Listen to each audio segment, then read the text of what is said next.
വന്നത് BJPയുടെ പ്രചരണത്തെയും സാധ്യതയെയും കുറിച്ചാണല്ലോ. എന്തുകൊണ്ടാണെന്ന് അറിഞ്ഞില്ല, അവരിതുവരെ സ്ഥാനാർത്ഥികളെ പ്രഖ്യാപിച്ചിട്ടില്ല. തെരഞ്ഞെടുപ്പിന്റെ ഞങ്ങളുടെ സ്ഥാനാർത്ഥി നിർണയവുമായി ബന്ധപ്പെട്ട വിവിധ പ്രോസസ്സുകൾ പൂർത്തിയായിട്ടുണ്ട്. ഒരു അഖിലേന്ത്യാ പാർട്ടി എന്നുള്ള നിലയ്ക്ക് അതിന്റെ അന്തിമമായ തീരുമാനമെടുക്കേണ്ടത് കേന്ദ്ര തെരഞ്ഞെടുപ്പ് കമ്മിറ്റിയാണ്.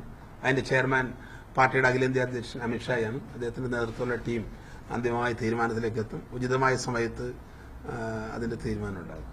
തീരുമാനം വരും മുമ്പേ സുരേന്ദ്രനൊക്കെ സ്ഥാനാർത്ഥിയെ പോലെ നടപ്പ് തുടങ്ങിയല്ലോ. അദ്ദേഹമൊക്കെ മത്സരിക്കുമോ?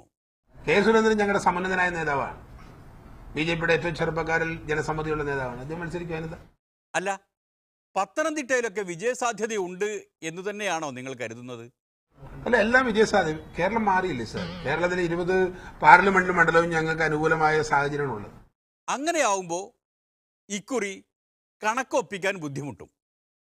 BJP പറഞ്ഞത് കേട്ടില്ലേ, അവർക്ക് ഇത്തവണ 20 മണ്ഡലങ്ങളിലും സാധ്യതയുണ്ട് എന്ന്.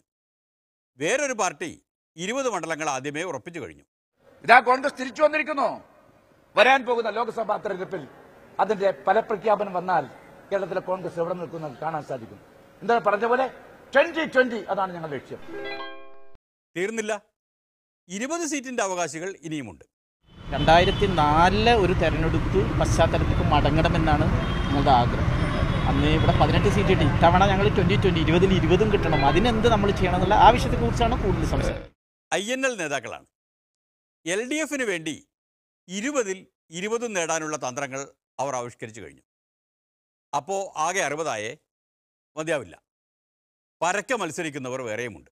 കേരള ജനപക്ഷം പാർട്ടിയുടെ സംസ്ഥാന എക്സിക്യൂട്ടീവ് കമ്മിറ്റിക്ക് ശേഷമാണ് ഇപ്പോൾ നിങ്ങളെ കാണുന്നത്. ഈ പാർലമെൻറ്റ് തെരഞ്ഞെടുപ്പിൽ കേരള ജനപക്ഷത്തിൻ്റെതായി 20 നിയോജക മണ്ഡലത്തിലേക്കും സ്ഥാനാർത്ഥികളെ നിശ്ചയിക്കണമെന്നാണ് പാർട്ടി കമ്മിറ്റിയുടെ തീരുമാനം. തങ്ങളുടെ വ്യക്തിത്വം നിലനിർത്തി മുമ്പോട്ട് പോകണം. മറ്റേ കള്ളാസ് കമ്മിറ്റിയുടെ കടലാസൊന്നും വേണ്ട ചായ, കാര്യം പറഞ്ഞാൽ മതി.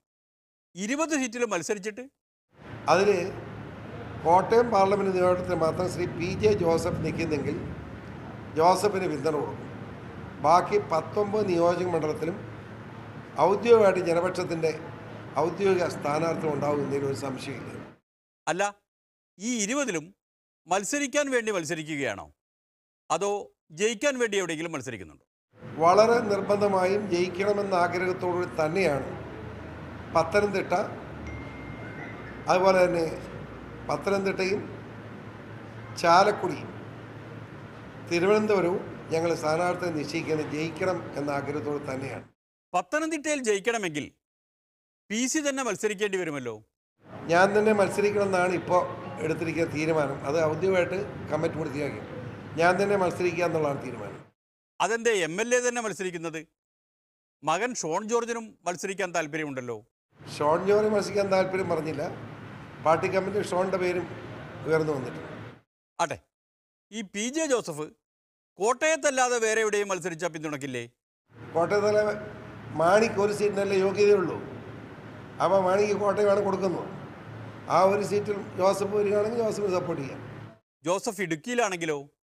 ഇടുക്കി കോൺഗ്രസ് കൊടുക്കില്ല. അവരിപ്പോഴും ഉറപ്പിച്ചിട്ടില്ലല്ലോ.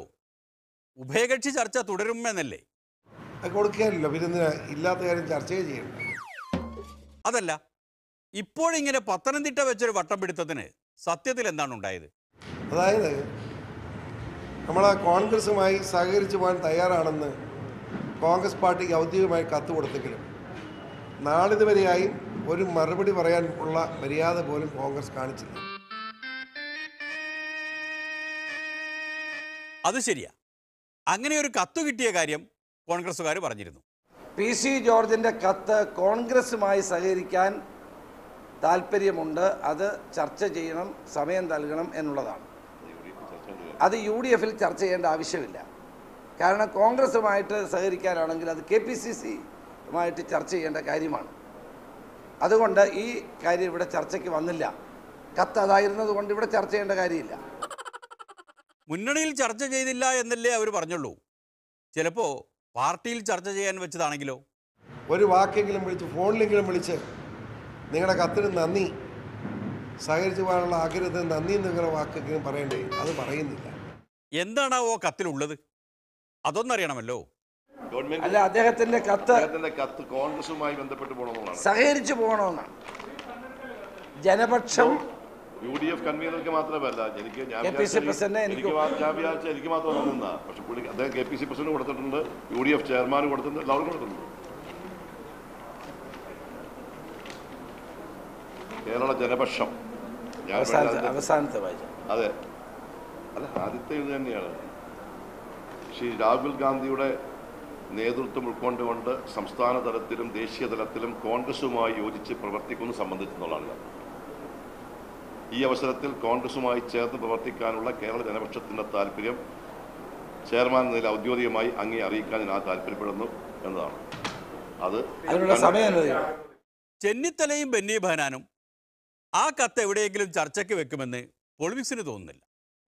ആ നിലയ്ക്ക് നമുക്ക് നമ്മുടെ ശക്തി തെളിയിക്കുക എന്നത് മാത്രമാണ് ഇനി ഉചിതമായിട്ടുള്ളത്. ശക്തി തെളിയിക്കുക എന്നാൽ പത്തനംതിട്ടയിൽ ഇടങ്കോലിട്ട് ആന്റോ ആന്റണിയെ തോൽപ്പിക്കുക എന്നാണ് കേട്ടോ PC ഉദ്ദേശിക്കുന്നത്. ഇങ്ങനെയൊരു ഭീഷണിയുള്ളത് കൊണ്ട് ആന്റോ ആന്റണി പോയി ഉമ്മൻചാണ്ടിയെ അഭയം പ്രാപിച്ചെന്നും ഉമ്മൻചാണ്ടി PC ജോർജിനെ കോൺഗ്രസിലേക്ക് ആവാഹിക്കാൻ കർമ്മം തുടങ്ങി എന്നുമാണ് പിന്നാമ്പുറം കഥ.